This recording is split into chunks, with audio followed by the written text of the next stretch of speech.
Mukhang bet na Bel Mariano ang gumawa ng mga proyektong wala ang kalabting niya si Donnie Pangilinan. Ito ay matapos niyang amining nag-explore siya ng mga bagong pagkakataon sa kanyang karir. Sa kabila ng tagumpay ng tambalang Don Bell, ibinahagi ni Bell na noong una ay may halong kaba ang paglabas sa kanyang comfort zone.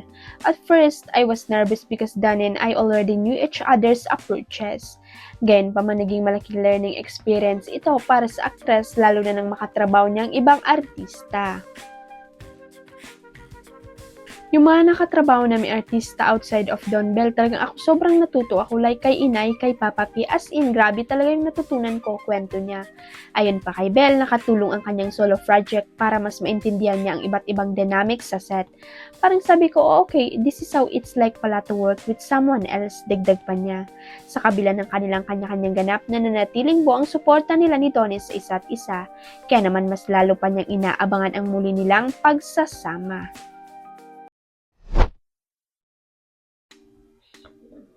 Maraming fan ang napatili nang i-announce na ang pagtatapat nila Gerald Anderson at David Licauco para sa bida sa Arena basketball event.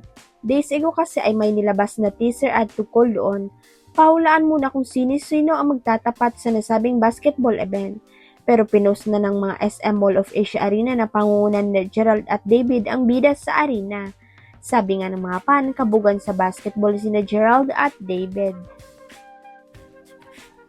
Pagdating sa basketball ay talaga namang sa kalamparaw sina Gerald at David. Ang tanong ngayon, kaninong team kaya ang magwawagi?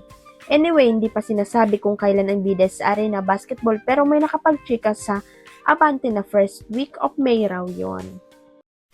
Huwag kalimutan ang subscribe button at i-ring ang notification bell para sa latest chika updates.